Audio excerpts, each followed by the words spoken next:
Was geht ab, Leute? Ich fahre jetzt ganz spontan, aber mega spontan nach Sao Paulo zu einer Musikkonferenz. Ich wurde da eingeladen, schon vor ein paar Monaten.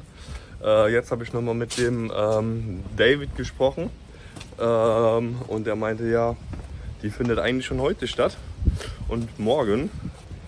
Und da habe ich gesagt, okay, fuck, mal gucken, ob ich das gedeichselt kriege. Jetzt um 14 Uhr fährt ein Bus, habe ich gesagt, okay, fuck, drauf, den nehme ich jetzt einfach.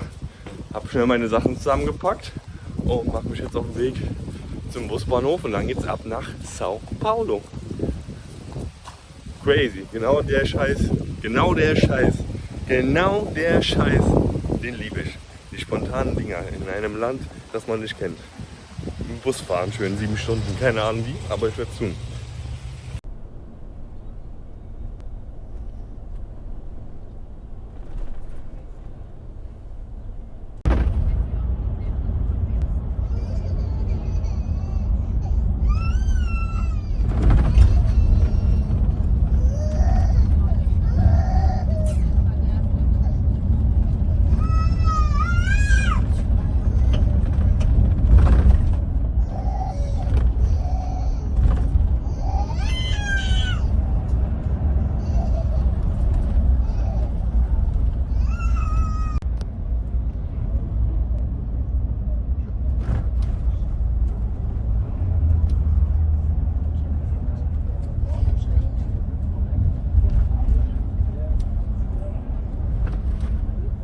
Many hours later. Zieht euch mal diese Aussicht rein, Digga.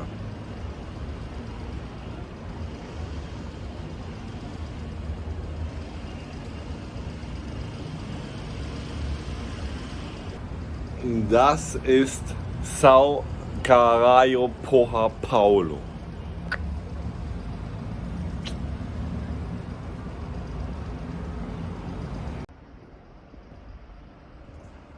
Also Freunde, ich bin gerade in Sao Paulo angekommen und wie ihr sehen könnt, überglücklich.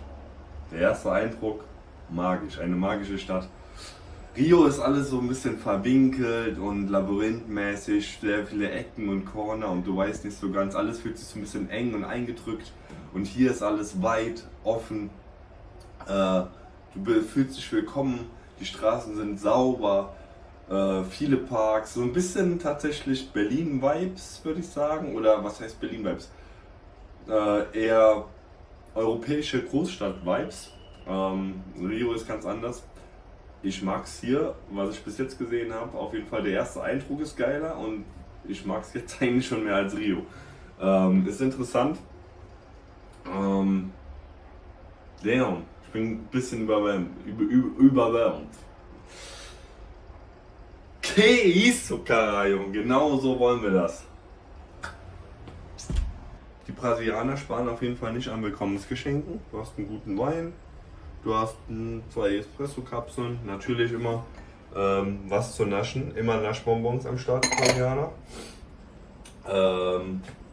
Gefaked Mauerarms, einen guten Protein, Müsli-Riegel am Start, Fernseher. Wo ich mir gleich schön erstmal darf ich ja nicht sagen, die Erwachsenenfilme reinziehen werde. Und ja, hier ist die Aussicht. Moin Leute, was geht ab? Ich bin gerade wach geworden hier. Meine erste Nacht in Sao Paulo war richtig schön, richtig angenehm. Das Bett ist ein bisschen klein, aber passt schon. Dafür sehr bequem. Und ja, jetzt bin ich gespannt auf die Stadt. Nehmen wir euch mal mit. Schauen wir mal, wie es draußen aussieht heute.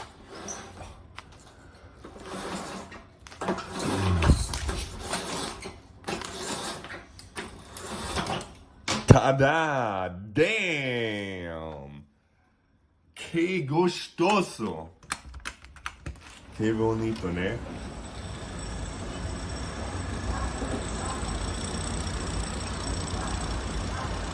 Welcome to Sao Paulo. Gibt schon echt beschissenere Orte, um wach zu werden. Bisschen trüb heute, aber die Sonne, die fetzt auf jeden Fall auch mein Gesicht gerade weg.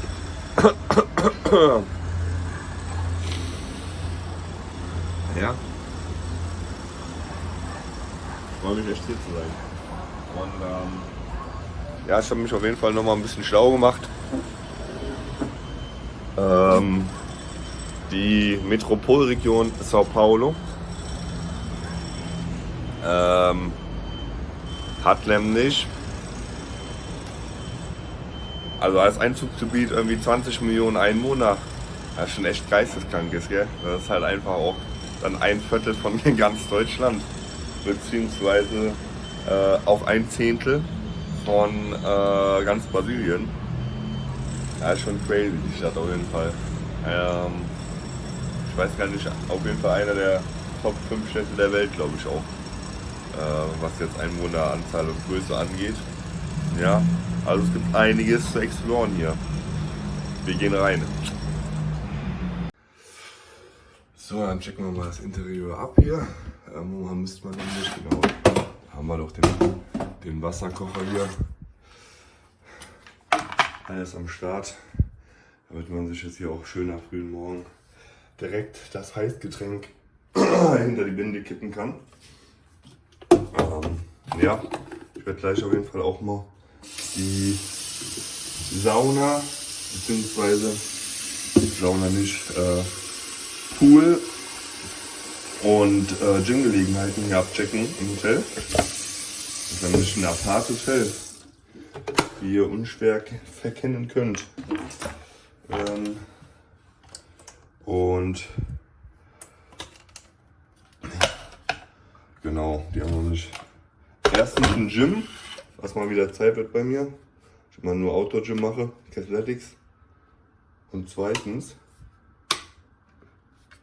okay, das soll schon an sein jetzt, okay.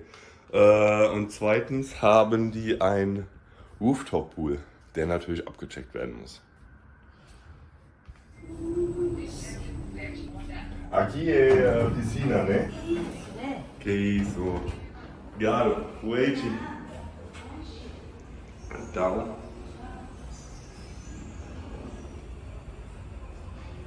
Schauen wir mal, was hier oben auf dem Rooftop so abgeht. Auf jeden Fall mal schon mal eine geile Chill-Ecke.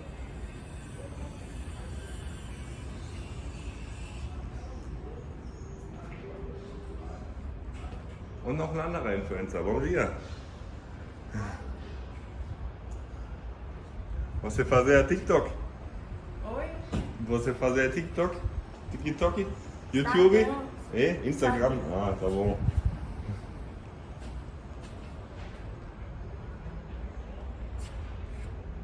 Grandioser Ausblick, hä? Ich glaube, das Ding kaufe ich hier einfach. Aber, wie wir feststellen müssen, weiß ich jetzt nicht, ob der Pool zu hat. Nee, ist offen. Here we go.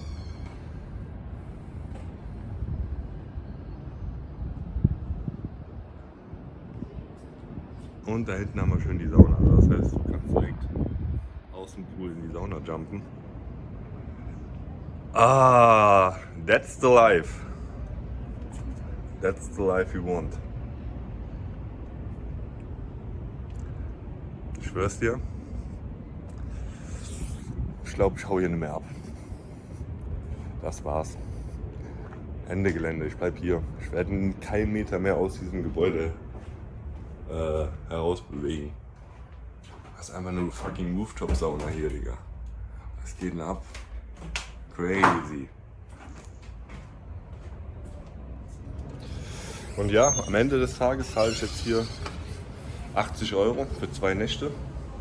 In so einem Hotel. Baba. Das ist schon Baba. Kannst schon nichts sagen. Das macht Spaß.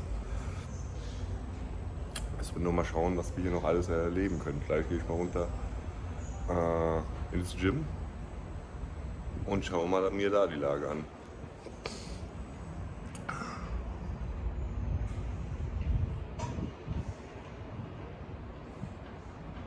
Instagram tá bom pra você?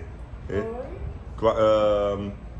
Quando followers você tem no Instagram?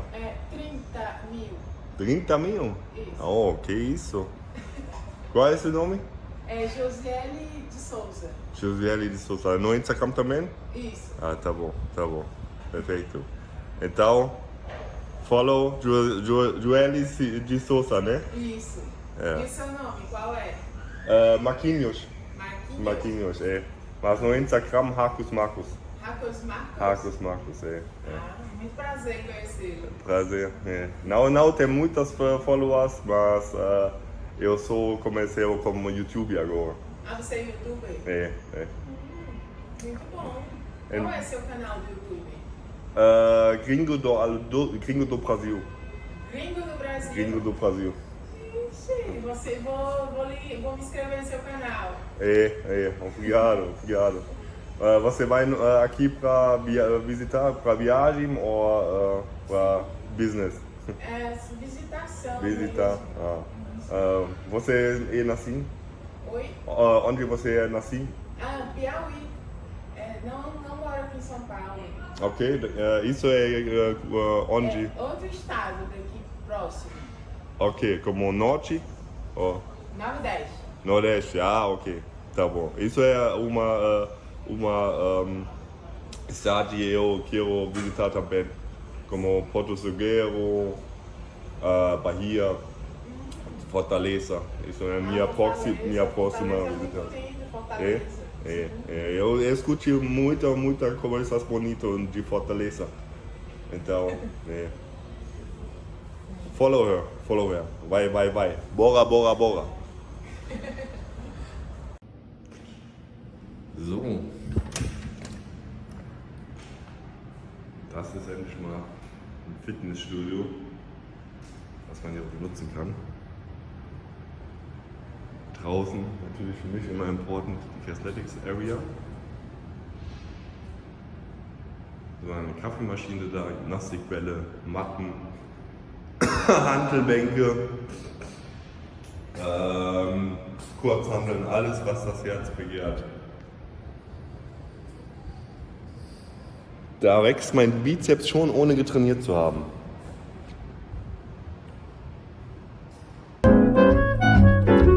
When there's a gleaming high, each time she straightens your tie, it means the lady's in love with you. If she can dress for a date without that awful waiting you hate, it means the lady's in love with you. A little longer than a few minutes later. Nada na piscina agora.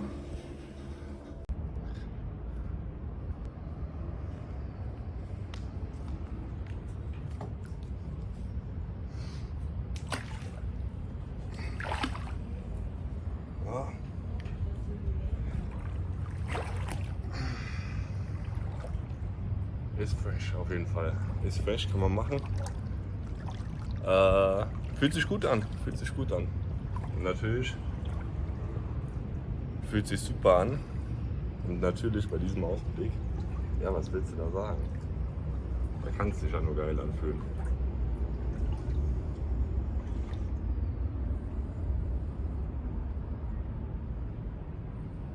Bei diesem Ausblick kann es sich ja nur gut anfühlen, ne? Gebt euch das.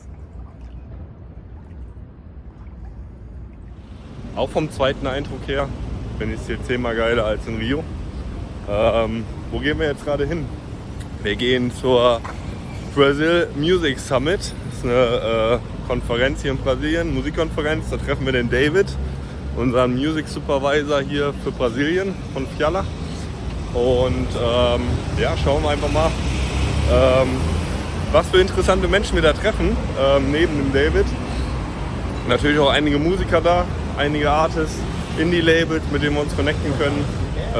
Und ja, hier in Sao Paulo den Tag genießen und gleichzeitig den Business, die Vision von Fiala und natürlich dadurch auch das Business weiter vorantreiben, weiter teilen, weiter in der Welt verbreiten und ja, was würde es Schöneres geben? Für mich auf jeden Fall wenig, was mir da jetzt einfällt. Natürlich eine Sache, die findet aber nicht draußen statt, die kann auch draußen stattfinden, die findet meistens eher in geschlossenen Räumen statt. Aber ja, das hier ist auch schon, es ist eigentlich schon fast ein Sex. Es ist eigentlich schon ein Orgasmus, den ich hier gerade durchlebe. Bevor wir jetzt auf die Konferenz gehen, werde ich natürlich hier auch mal die kulinarischen Gegebenheiten von Sao Paulo abchecken.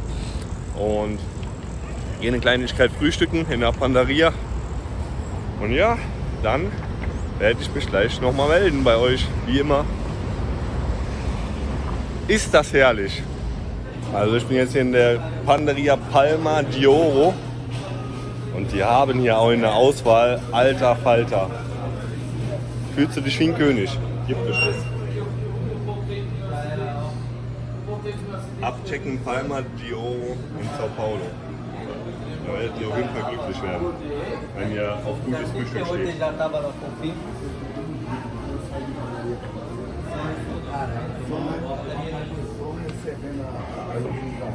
Vocês têm muitas tempos, eu tenho confuso. Tenho muito confuso com isso. Isso eu não olho agora. Mais tarde. Ich habe mir jetzt hier einen Kaffee, Calabrese Pide und ein Croissant mit Würstchen und Nationalgebäck aus Brasilien, dessen Namen ich gerade vergessen habe, geholt. Für insgesamt 23 Reais, was umgerechnet 4 Euro oder sowas sind. Also da kannst du schon gar nichts sagen, gell? Das ist schon Deluxens. Ja, da kannst du dich schon nur gut fühlen bei so Preisen. Und was auch interessant ist, hier in Brasilien, in vielen Orten, zahlt man quasi mit Karte, aber mit einer anderen Karte. Das heißt, du kommst rein, du läufst durch eine Sicherheitsschleuse, ziehst dir dann so eine Karte und die berechnen dann den Preis anhand des Gewichts. Also des Gewichts an dem, was du hast, da wird der Preis berechnet und das wird der Preis dann auf die Karte gezogen und beim Rausgehen zahlst du dann mit dieser Karte. Ziemlich wild, keine Ahnung, warum man das denn tut. Aber wird schon irgendwelche Gründe haben. Falls ihr die Gründe kennt, gerne unten in die Kommentare knallen, würde mich mal interessieren.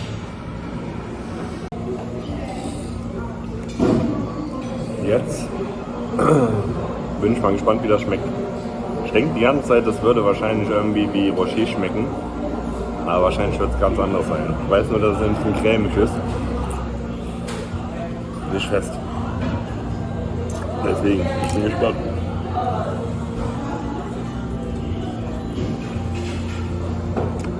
Damn, caralho. Caralho, porra.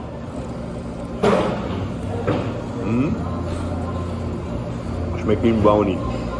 Wie ein Brownie mit Schokostreuseln. Das war auf jeden Fall ein richtig geiles Frühstück. So kann man den Tag starten. Und jetzt schaue ich mal bei der Konferenz vorbei.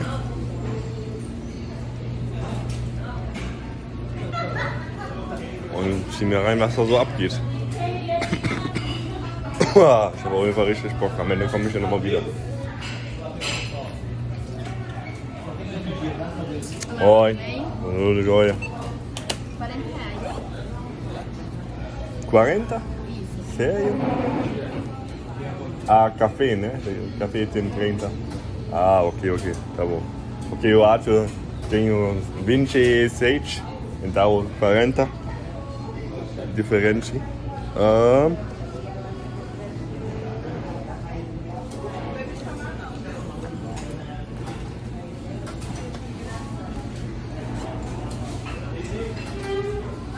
Posso pagar com cartão?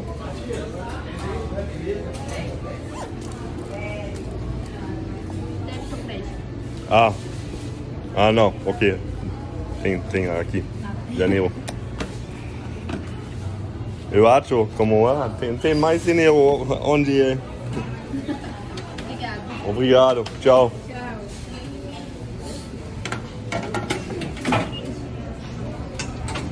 Also ja. Ciao. Also wie ihr sehen könnt, kann man hier auf jeden Fall, wenn man die richtigen Orte in Brasilien aufsucht, sehr, sehr günstig. Ich habe jetzt einen 40er bezahlt, 40 Reais. Ja gut, das sind dann 7,5, 8 Euro. Trotzdem noch günstig für das, was ich da alles bekommen habe für. Und auch für die Fülle, ich bin echt gut voll. Aber wenn du die richtigen Orte hier aussuchst in Brasilien, dann kannst du hier echt richtig gut, geil und günstig frühstücken. Und es dir gut gehen lassen. Da hast du nicht so hohe Ausgaben. Ja, und jetzt ab zur Konferenz. So, ich bin angekommen. Hab schon gedacht, das wäre auf der anderen Seite. Jetzt bin ich hier richtig. Oi, bom dia. Tudo jóia. Sou colega de David McCollin. Do you prefer English? We can talk English as well, yeah? Yeah, okay. What do you need? Amigo de David, he's speaker. You speaker. He's speaker, exactly, yeah. What's your name? Markus Hahn. Also, ich habe jetzt mal dem David geschrieben, dass ich da bin. Aber wahrscheinlich macht es mehr Sinn, wenn ich ihn einfach kurz anrufe.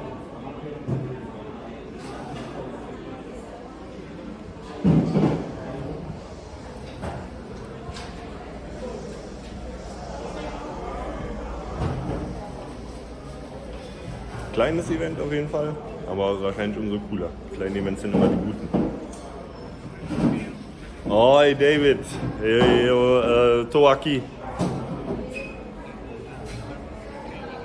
All right, nice. Really cool. Perfect. Yes. With the code, anything one well. Really good. Nice, yeah, looking forward. See you there. Ciao.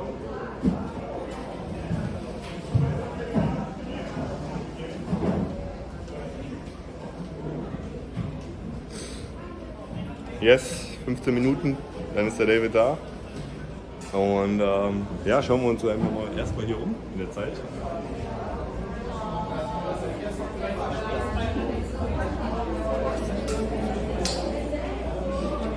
Ich glaube, die sind hier noch im Vorbereitungsmodus. Oi, bom dia. Tudo bem? Você é a pessoa para Sound and Light hoje? Só som. Só som? Ah, ok. Somente som. Quando aproxima panel encontrar? Como? Desculpa. Quando aproxima panel, A próxima? Vai começar uma passagem de som em uns 10 minutos. 10 Minuten, tá bom. Beleza. Also in 10 Minuten geht hier das nächste Panel los. Anscheinend sind wir hier aber auch nicht nur bei einer Konferenz, sondern auch in einem Studio, wie es aussieht. Wäre geil, wenn man da reinkommt.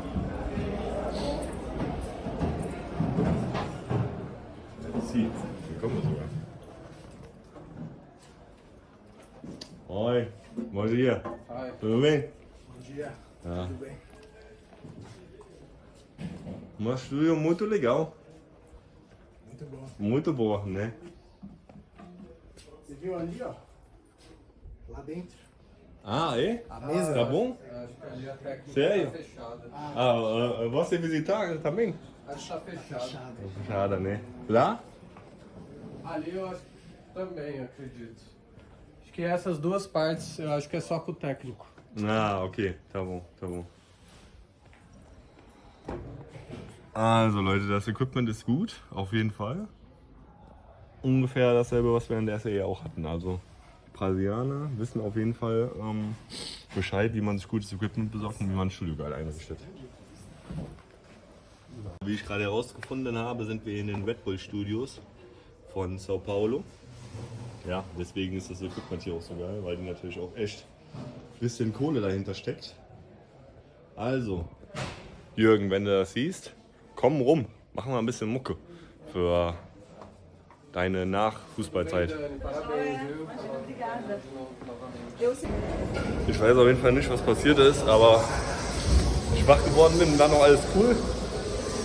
Dann, und jetzt auf gleich, habe ich mir hier irgendwie was an den Rippen zugezogen. Richtig ekelhaft, auf jeden Fall jeder Move, der ein bisschen zu heftig ist, zieht der übelst rein. Also hier sind viele kleine Räume, das hier ist glaube ich richtig groß. Der wichtige Flur hier, das sind die Meetingräume. Hier kannst du dich in einen Fokus-Mode begeben. Hier kannst du dich mit anderen Leuten connecten. Das sind natürlich schon die Räume, die für Startups immer interessant sind, weil in diesen Räumen meistens dann Investoren sitzen, mit denen du dich dann triffst. Und hier haben wir einen anderen Panelraum. Das ist größer als wahrscheinlich. Ganz genau.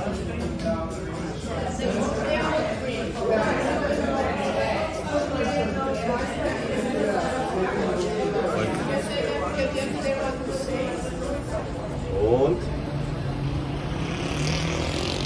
schauen wir mal, ob da oben auch noch was ist. Ja, wenn das nicht der Fall wäre, wäre das ja hier abgesperrt. Dementsprechend gehe ich mal von aus, dass hier auf dem Rooftop, ich habe gerade schon einen Speaker gesehen, hier dann wahrscheinlich später Mucke gemacht wird, DJ spielen wird oder whatever. Yes. Ganz genau. Ja. Ja, da kommen gute alte Erinnerungen hoch. Da hätte ich jetzt auch echt Bock, einen aufzulegen, gell? Ich das so sehe hier. Schon eine geile Location. Ah, Alter. Alter Falter, meine Rippe ist... Keine Ahnung, was passiert ist. Ich habe auf jeden Fall nichts gemacht, was jetzt irgendwie meine Rippe hätte verletzen können. Kein behinderter Move. Nur meine Morgenroutine, die ihr ja schon kennt. Kam von jetzt auf gleich. Zack, Alter. Naja, im Endeffekt, was dich nicht umbringt, macht dich nur...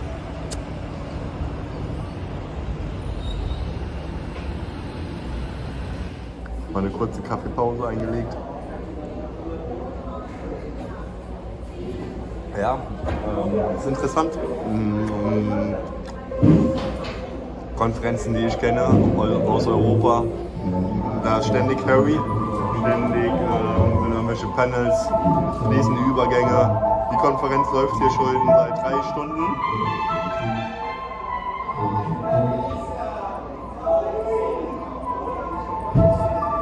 Ja, da kriege ich schon Bock auf später, auf jeden Fall, wenn ich das höre. Jedenfalls, die Konferenz läuft schon seit 3 Stunden. Ich habe noch keine Speaker gesehen, noch kein Panel, also das ist alles... Ich weiß nicht, ob die das hier spartanisch machen, auf Sponti, oder ob die ein bisschen unorganisiert sind, was ich aber nicht glaube. Tatsächlich macht mir nicht den Eindruck, dass die unorganisiert sind. Aber geil, dass sie halt jetzt schon Probe machen.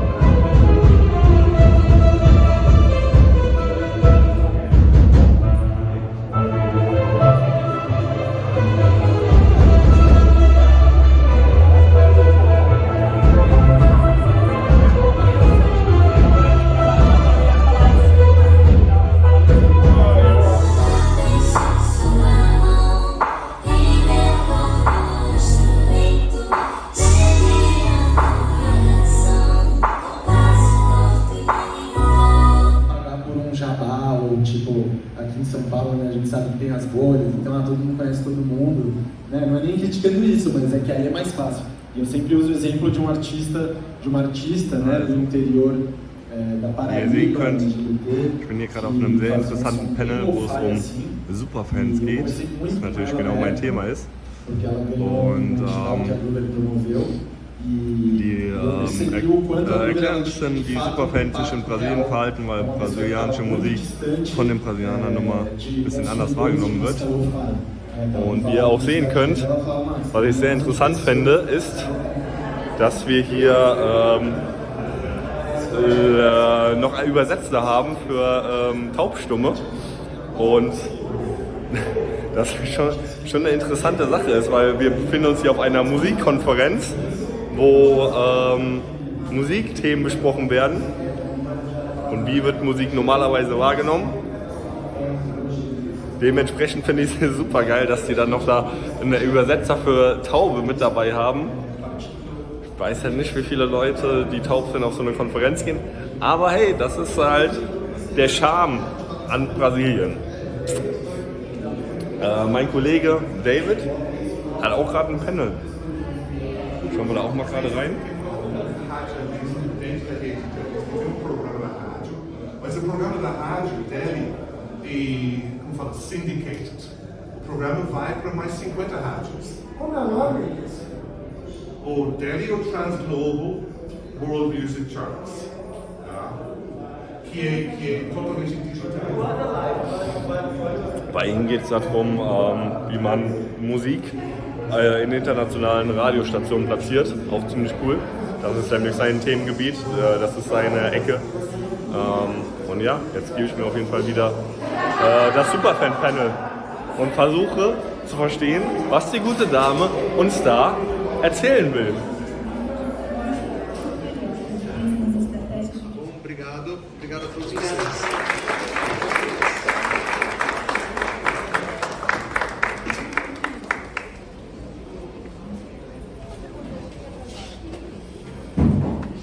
Ja, und das war gerade das letzte Panel des Tages. Das Festival ist jetzt vorbei, oder die Konferenz vielmehr. Jetzt geht die Afterparty los. Die Showcases starten jetzt. Ist immer interessant, auf einer Konferenz zu sein, wo du echt nur so 20% verstehst. Aber geil, trotzdem. Auch nochmal interessant, den View der Brasilianer auf die Musikindustrie zu sehen, der natürlich nochmal ein bisschen anders ist als die Eindrücke, die wir in Europa haben oder in den USA. Und ja, mal schauen jetzt die Showcases, bin ich sehr gespannt, wer da spielen wird und was für Mucke wir da präsentiert bekommen. Ich habe nämlich ehrlich gesagt den Timetable gar nicht angeschaut von den Artists, die da jetzt was raushauen werden. Let's see. Sunset in a big city like this with a skyline. Yeah. Foda pra caralho. So many buildings and hard Yeah. to find the skyline. Sunset in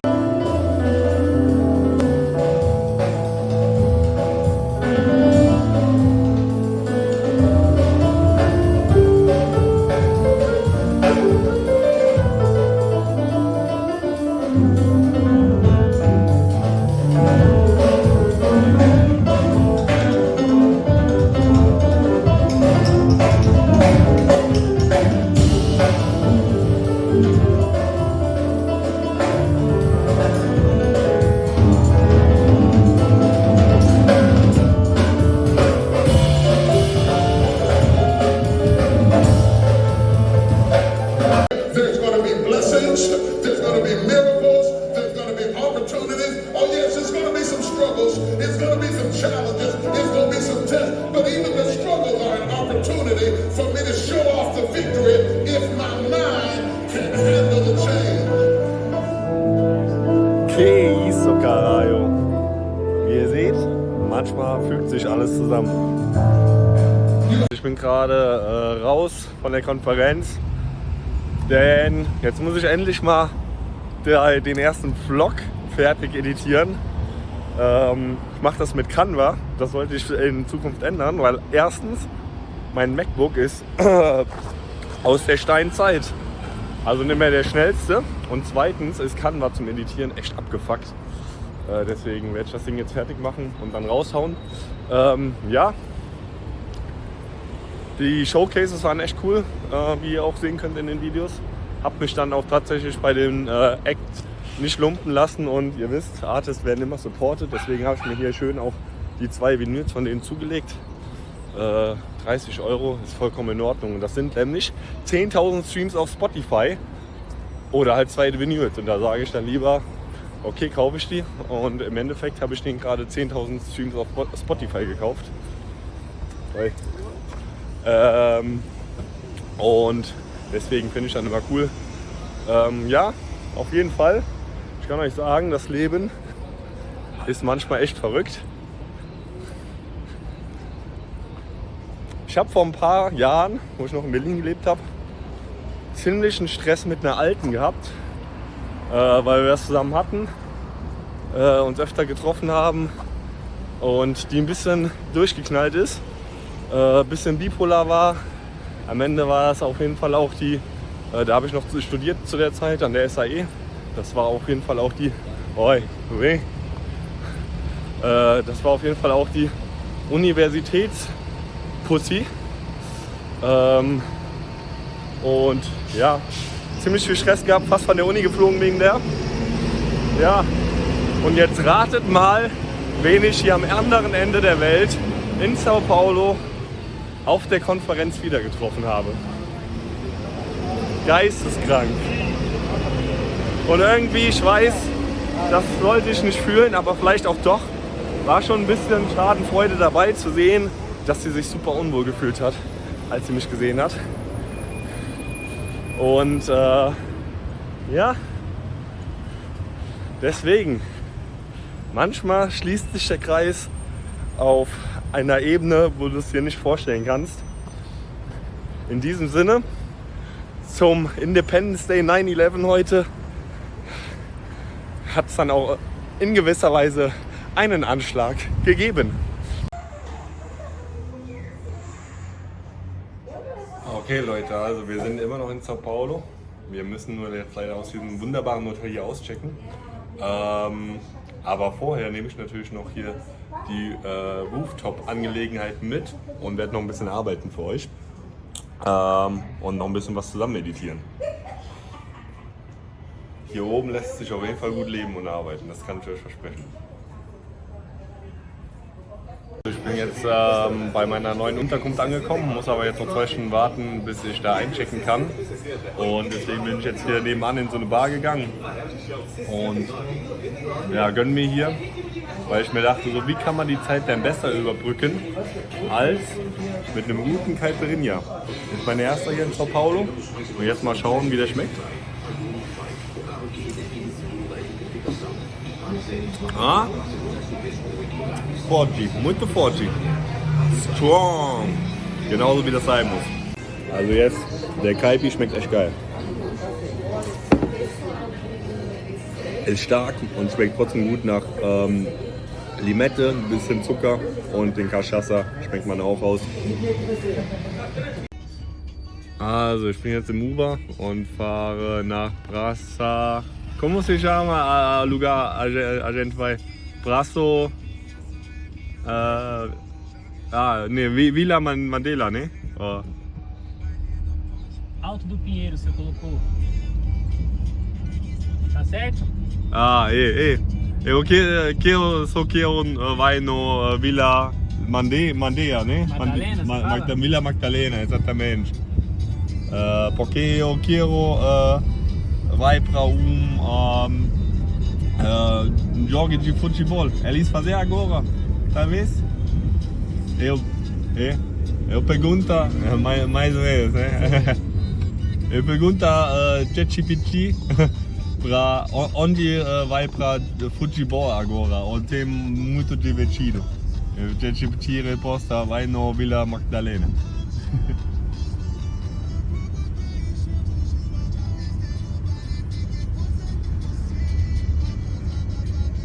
Sexta-feira você vai no baile hoje? Eu sou da Zona Sul. Capão Redondo. Capão Redondo? É uma clube, como nightclub. Onde tem? A Vila Madalena tem bastante. Também é. Perfeito. Porque então, quando eu não tenho futebol lá, tenho festa lá. Isso aí. Que isso.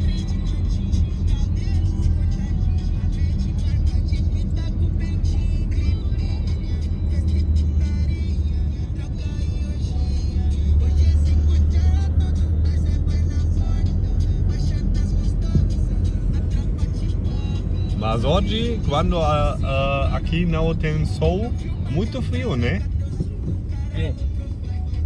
Quando não tem sol, é muito frio. É, muito mesmo. Como cá precisa mais roupas, não só camisa. Em Alemanha é frio também? Agora não, agora tem 30 graus mais ou menos. Tem verão, mas no inverno, cai, pô, como 30, não, 0 graus, 2 graus, mais ou menos. Aqui é... Hoje é sol, amanhã é frio. É. Não tem estação correta. Muito diferente, quando o dia para dia muito diferente, né? Isso. Que isso. Você Que feio. dorme no calor e acorda no frio. Ah, e? É.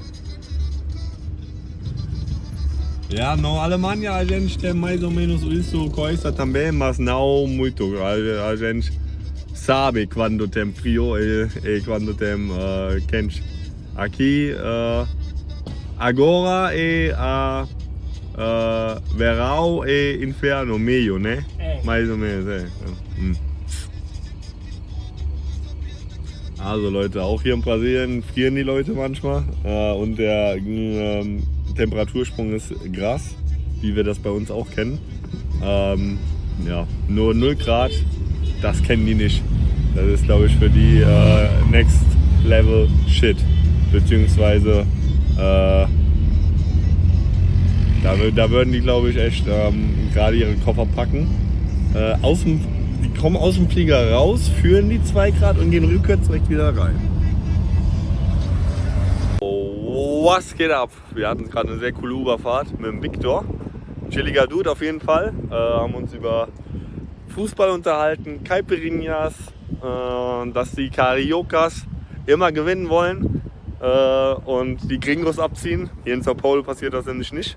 Und habe auch erfahren, dass der ursprüngliche Caipirinha eigentlich aus Sao Paulo stammt, was ich auch nicht wusste, aber da ich mir eben auf den ersten Caipirinha hier reingeknallt habe und der so geil geschmeckt hat und mich auch ein bisschen weggeknallt hat, muss ich sagen, als ich die Info eben bekommen habe von ihm, hat das Sinn gemacht und passt in den Tag. Naja, jedenfalls bin ich jetzt in Villa Magdalena. Und jetzt schauen wir mal, ob wir hier noch Leute auffinden, die ein bisschen zocken. Aber ich sag auch euch ganz im Ernst, es ist echt kalt hier, gell? Also, ich bin nicht am Frieren, aber es ist schon frisch so.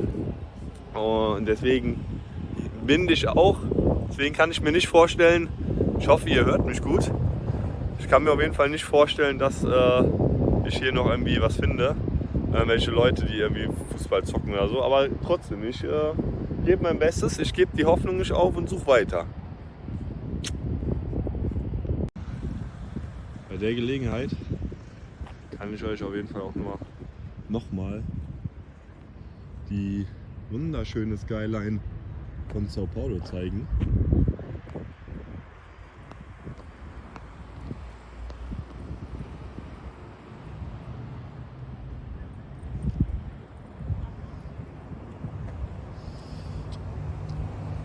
Hier der andere Part. Ich glaube, das hier ist dann auch wirklich die Hauptskyline, beziehungsweise die Innenstadt-Skyline. Da draußen, das ist wahrscheinlich einfach nur Tannenbusch-Mitte.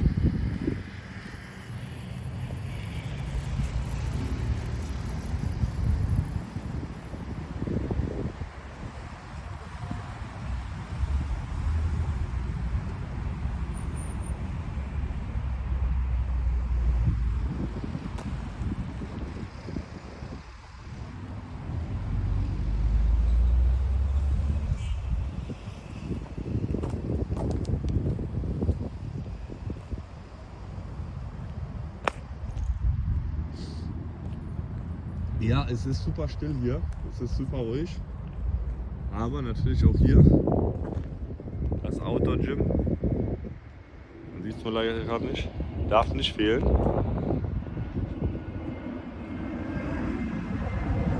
Hier chillt einfach ein Dog, was geht ab, Dog? Ja, das hat man hier im Fernsehen auch sehr oft. Sehr, sehr viele herrenlose Hunde, die hier rumschlawinern. Sehr schade auf jeden Fall. Die kacken halt vor allem auch die Straßen immer zu, das ist halt immer krass. Vor allem in Rio de Janeiro. Ja, jedenfalls ist es sehr, sehr still hier und ich habe das Gefühl, dass ich hier nicht fündig werde. Aber das Schöne an Villa Magdalena ist, hier wird nicht nur viel Fußball gezockt, hier gehen auch richtig schöne Samba-Tänze ab am Wochenende und auch manchmal unter der Woche. Habe ich mir von ChatGPT sagen lassen. Jetzt schauen wir mal, ob das auch stimmt oder das genau so eine Finte wird wie das Fußballspiel.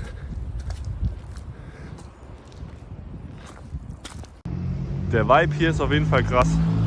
Also wenn ich mir eine Bude in Sao Paulo zulegen würde, wäre diese Region, dieser Stadtbezirk auf jeden Fall eine Option, die man in Erwägung ziehen muss.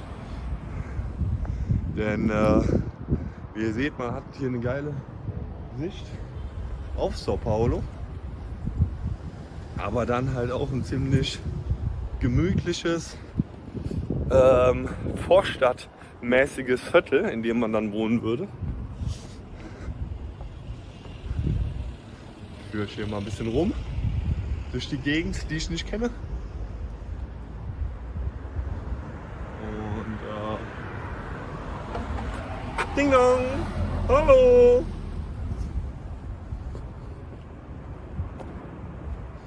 Ja, also hier glaube ich schon. Hier kann man sich einen Zweit- oder Drittwohnsitz schon zulegen.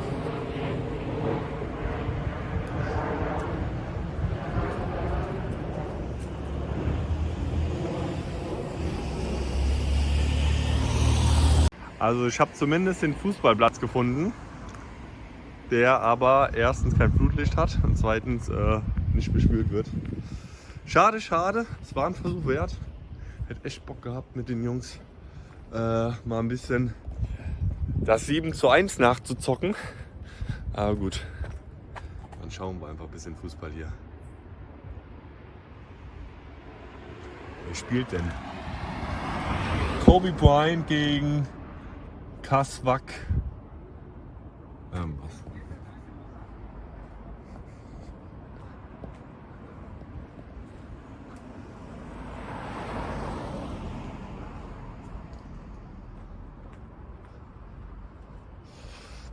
Ja, also wie ihr sehen könnt, schon ein gemütlicher Ort. Irgendwie zieht es mich da runter gerade, deswegen gehen wir jetzt einfach mal hier runter.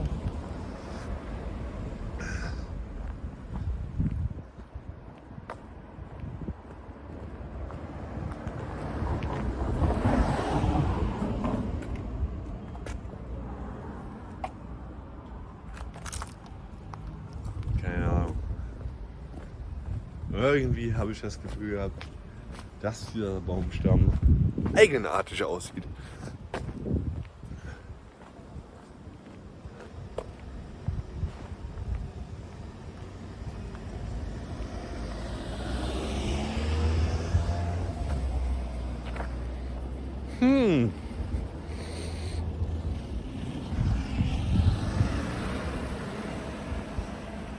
Keine Ahnung.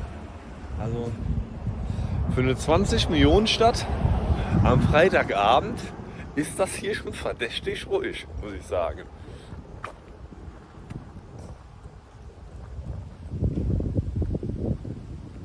Das ist aber auch mal wie hier so Gebäude. Das erinnert mich irgendwie so ein bisschen an einen Vorort, aber auch an einen Urlaubsvorort. Weil als wären das hier alles Hotels.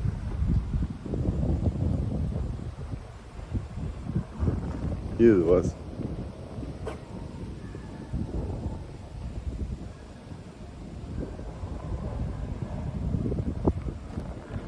Okay, also jetzt habe ich anscheinend hier die Straße gefunden, wo vielleicht ein bisschen was los ist, aber auch nicht wirklich.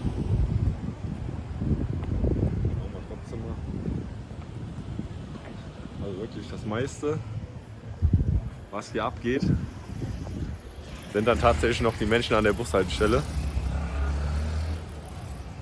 Ich will mir das mal angucken hier. Casa da Musica. Was machen wir denn hier?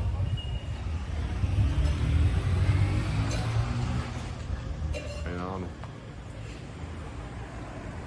Wenn nur Mucke gemacht wird? Wahrscheinlich. Ah, hier. Das finde ich dann wieder geil. Machen wir hier einfach Pizza. On the street. Das finde ich schon sehr cool. Olá. Tudo bom? Você? Muito legal. Você faz pizza todos os dias aqui, na rua? Uma vez por mês. Ah, primeira vez? Ah, que isso. Uma vez por mês, uma sexta-feira por mês. Ah, ok. Tá bom. A primeira vez foi também muito bom, mas parece muito delicioso. Quando é pizza? Quanto que tá, amigo? Tem cardápio ali. Qual que é o valor, pai? Olha aqui. Tá bom. Obrigado. Olha. Schauen wir uns mal die Preise an hier.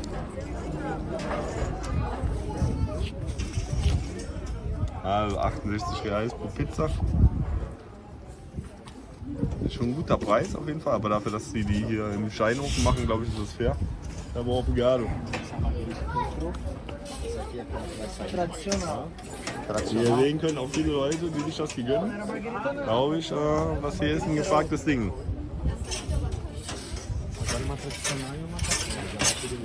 Que isso? Você sabe como fazer, né? Beleza, obrigado, tchau. Tchau.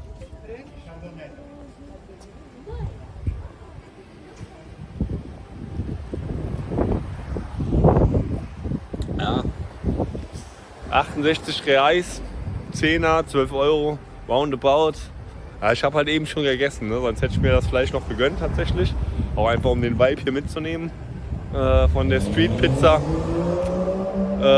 Aber einmal im Monat oder einmal in der Woche. Auf jeden Fall, ich glaube jeden ersten des Freitags machen die das. Muss ich mir aber später im Video nochmal anschauen, ob ich das auch dann noch richtig verstanden habe. Ihr kriegt es ja unten sowieso in der Übersetzung überliefert unten. Und ja. Ja, tatsächlich geht hier aber auch nicht mehr ab, leider. Gut, das ist auch wirklich früh, glaube ich, ne? Was sagten die Osnik? Gut, wir haben auch erst 18:41 Uhr, halt auch, ne? Ja, ey, weil das hier so früh dunkel wird in Brasilien, denke ich immer, ist es viel, viel später. Aber wir haben ja erst kurz vor 7 erst. Ja, überlege ich halt jetzt. Entweder schlage ich hier die Zeit tot und gucke mir noch mehr Pizzabäcker an. Hola! Oder ich fahre zurück. Wo ein bisschen mehr los ist. Hier haben wir auf jeden Fall eine Art Gym. Ich bin ja nicht sicher, ob es auch ein Gym ist oder wahrscheinlich. Es ist ein Gym für Leute, die am Sterben sind. Also ich habe mich jetzt dazu entschlossen, mir hier noch ein schönes Bier reinzupfeifen, um mich dann zurückzumachen. Ja, auf jeden Fall geil, auch hier in Brasilien. Die haben immer die großen Flaschen Bier. Also so Heineken oder ich habe mir jetzt zum Beispiel eine Amstel bestellt. Dann hast du da aber halt auch so eine Flasche. Und das sind dann irgendwie, wie ich hier noch raus? Keine Ahnung, bestimmt vielleicht später. Das ist auf jeden Fall eine große Amstel, 0,6 Liter. Die knall ich mir jetzt drin. Schau, ein Amstel. Ich weiß gar nicht, wann ich das letzte Mal Amstel getrunken habe. Auf jeden Fall letztes Mal in Amsterdam. Wann war ich das letzte Mal in Amsterdam? Ja, schon her.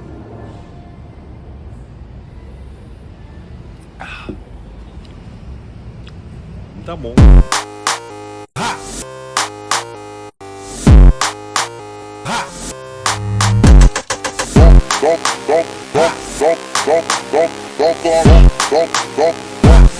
Don't